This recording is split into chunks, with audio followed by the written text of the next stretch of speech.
The Schwarzenegger looking right-hander right here, like Lou Ferrigno stuff. Your dad would get every reference there, and probably nobody else out there does.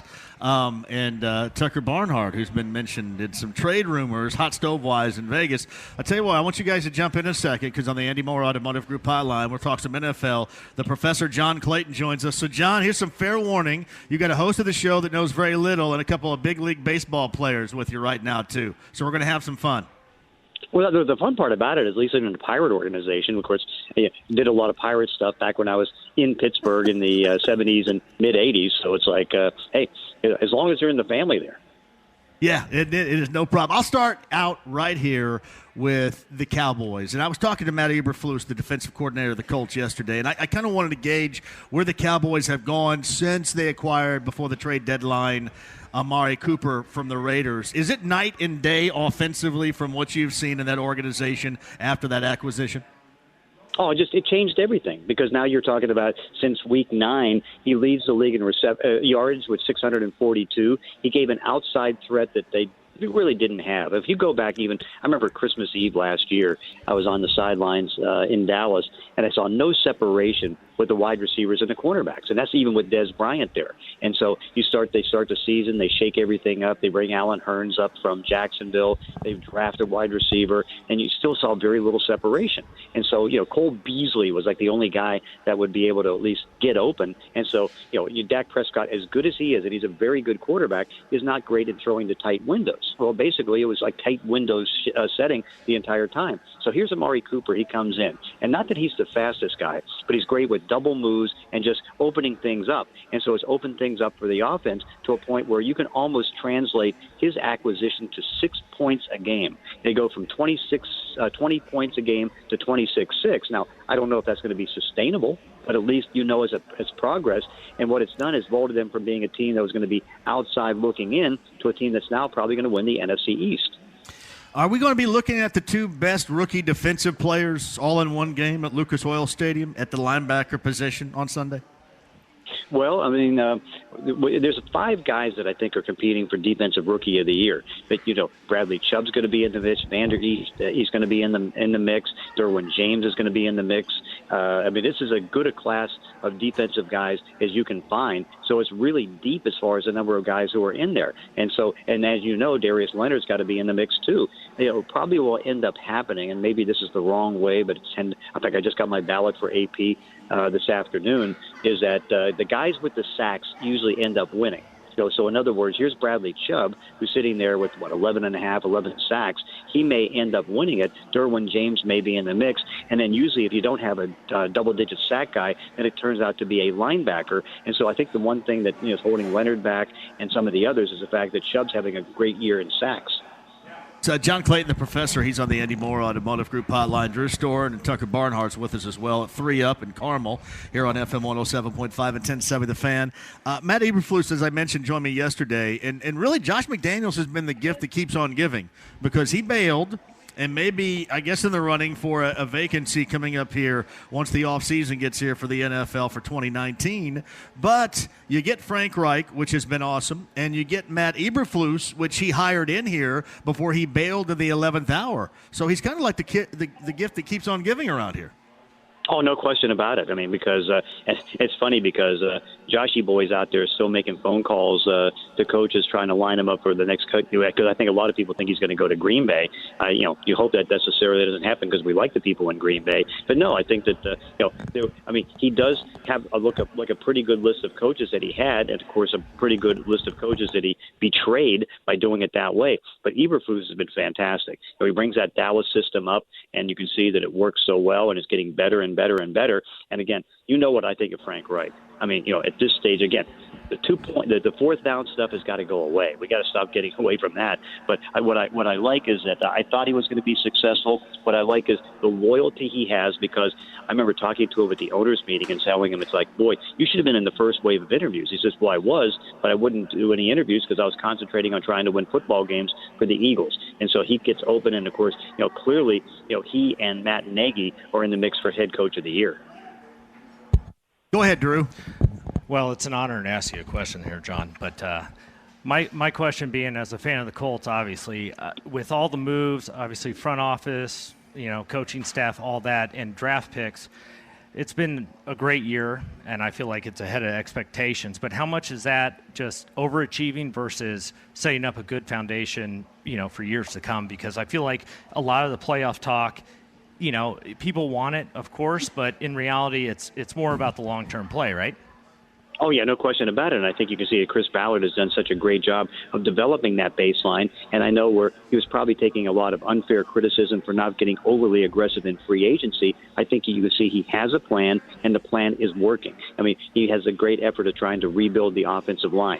He gets good athletes for the defense. And you think about the idea, and again, I thought the return of Andrew Luck would get them, if they have a decent defense, to 8 wins. And now it looks like that is going to happen. They're probably going to top off at 9. And again, great coaching on that part too, but I think that you can see the foundation is there, and so now next year, as long as he has a good offseason, he's got a lot of money that probably he shouldn't spend in free agency. He can maybe try to see if he can take guys and re-sign them, but I think what you can see is that now you can think that they can start challenging for the division title, and you saw last week they beat the team that's probably going to win the AFC South. All right, Tucker Barnhart, Reds catcher, has a question for you, John. Go ahead, Tucker. John, do you think do the Colts make a run at Le'Veon Bell, or do you think that's a logical decision if they do make a run, or do you think it's something it's kind of a pipe dream, I guess, from a fan's perspective? I think it's more of a pipe dream from the fans' perspective, because I just struggle thinking that Chris Ballard would like to spend that much on a running back. I think that's just not in his nature. And again, you watch how judicious he's been in free agency. Now, again, he has the luxury of doing it. I mean, the cap one is going to go up to 191 million, and what are they, like 120 million under the cap? And so they have the luxury of being able to do that. But I just think that's against the nature of Chris Ballard to do it. Now, they have the best chance to do it, and I think that he'd be a great fit in the offense. But I think that they probably, because again, I think they like Marlon Mack. I think that it's something they can consider. But I think it's more of a fan's pipe dream than it's going to be a reality. Do you think the way the NFL is going with the Chiefs and the Rams, kind of seeing how many points they can score, do you see is the NFL trending in that direction, or do you still see a team like the Chicago Bears building a formidable defense? Do you see that being something that works? Would you, if you were designing a team or if you were building a team today, would you trend towards seeing how many weapons I could get on the offense, or would you still try to build a defense that it's going to shut some people down? No, you still got to build a defense. I mean, you have to. If you have a good quarterback, you want to do the best you can to surround him with as much talent so you get the most out of that quarterback. But I think you take a look, and we're in that stage right now where the weather's getting colder, field conditions are getting a little bit worse, and you just watch the Ram team. Now, again, this is no big problem in the big picture this year, but the Rams go to Chicago, and Jared Goff's a 49% thrower in sub 32 temperatures, and so because of that, you have the idea that you can slow these offenses down. Hey, I went to the Kansas City game on Sunday, and I watched like a prehistoric running attack, with Lamar Jackson, just running the ball and doing handoffs and all that stuff. And they had a 24-17 lead over the Kansas City Chiefs on the road, and so you can match up against them, and that's why the best formula is to get the great quarterback, which of course that would be Andrew Luck in Indianapolis. Build a defense that can keep teams under 23 to 22 points, and then you kind of mix and match and say, okay, do you want more offensive playmakers or defensive players? But you do need balance, and you do need a running attack. I think that's evident because there's 5 teams, the Bears included, that have the running attacks that as long as they have the defense, they can at least stay in games and maybe upset some of these high-power type offenses. So the Professor John Clayton, he's on the Andy Moore Automotive Group hotline. Do you like the decision that John Harbaugh made going with Lamar Jackson? These baseball players, I just want to tell you, these baseball players know their football. Yeah, I'm telling you, I could just leave, John. I thought about just leaving because they should just take over, Oh, you can't do that. I just go. Do you like the decision that Harbaugh made going with Lamar Jackson over Flacco, who's, I guess, healthy or near healthy, as close as he's going to get? I wouldn't have had I not gone to the game on Sunday. I do like it now because, again, it's one of those things because one of the things with the 5 or 6 teams that are like Baltimore that have to win more lower scoring games, not fall behind by 7 to 10 points, I think the strategy is, and, of course, they executed it perfectly. But, again, he's the future, and now you can see he's a little bit of the present because, I mean, that's the one team that the Colts have to worry about for that last playoff spot, the Baltimore Ravens. And so with the fact that, he's got the 3 wins and 4 starts, he's been able to really do some very good things. You start the game off. Now, if they fall behind by 10 10 points or 14 points, then you put Joe Flacco in. Like I saw the one mistake that John Harbaugh made. It's now 90 seconds left in regulation. They get the ball tied 24-24. They get the ball at the 25, and he wanted to try to score. Dumb move, because you got a 55% quarterback throwing that he's trying to go upfield, and he just doesn't have the ability to drive for that field goal drive. He should have just taken the knee, gone into overtime, and tried to win in overtime, because what ended up happening, and I actually predicted it one play before it happened, it says, you watch, there's going to be a stripped fumble. Sure enough, there was. And that would have cost him the game, except that the kicker missed the field goal. So I think that it's a smart move to do it now, but also have a quick hook if they fall behind, because Lamar Jackson cannot bring you from more than 10 points behind if they're trailing in the second quarter. John Clayton joins us. All right, with the teams that lost this weekend, I should say not one. The Rams lost. The Patriots lost, obviously, at the end, and then Kansas City won and struggled to win in overtime. Of those three teams, which one do you think may struggle when it comes to postseason, John? I don't know if any of the three are going to struggle. I mean, last I checked, the Rams are either going to be the first or second seed, so either playing 2 games in L.A. or 1 game in L.A. and New Orleans. So they're not going to get into the cold weather. They're going to be fine. Maybe you look a little bit at New England, but, of course, they just have problems when they play in Miami, and so they're not having any more games in Miami, and they still stand on the precipice of maybe getting the number 1 seed. Kansas City, there's going to be a little bit of a drop-off. And you can see it because, they lose big plays out of the running back position. Spencer Ware can't supply that. They don't have Sammy Watkins. And I can tell you, Tyreek Hill was all banged up. I mean, he suffered 3 injuries during the game, and to his credit, he fought through that. Had a wrist injury in the second quarter, had an ankle injury, had another leg injury. I mean, he was really sore after the game. So, he may not be as effective. But Patrick Mahomes is so good that I think he can top it. So I think all 3 teams should be pretty well sailing. But, again, the big test for Kansas City is going to be tomorrow night when they host the Los Angeles Chargers. All right, before I let you go, how many coaches besides the ones we already know, the gig in Green Bay, the one in Cleveland, how many other coaches do you think are going to be, or teams in this case, will be looking for gigs? We're looking at 8. We already know that 2 have already opened up, but I mean Tampa Bay is going to open. I think you can see that it could get as many as 11. I'm worried about Ron Rivera in Carolina. I'm worried about Jay Gruden. I still think that they can be able to make it, but you're still looking at probably 8 coaching changes right now. That seems to be the names that are going to be there. So sad to say, there's going to be a lot of coaching changes, and again, a lot of the teams that are getting the new coaches aren't going to win because there's not enough good coaches out there to fill 8 spots. All right, John, I got one more question for you. A hot topic this whole year has been the targeting helmet first rule. And, there's been some big plays that kind of, hinged on the game with that. Do you think it's something where they make an adjustment here at the end of the year towards that judgment, or do they wait until next year and then adjust it, or do they just not admit it and then kind of move on? Well, and great timing on the question, too, because Rich McKay at the owners' meeting in Dallas today addressed that. He's the co-chairman of the competition committee. And what they did, they made an adjustment. Now, there were 70 roughing-type calls like that in the preseason. It was gruesome to watch. Too many stoppages of play. This year, with the helmet rule, there's only been 15 during the regular season.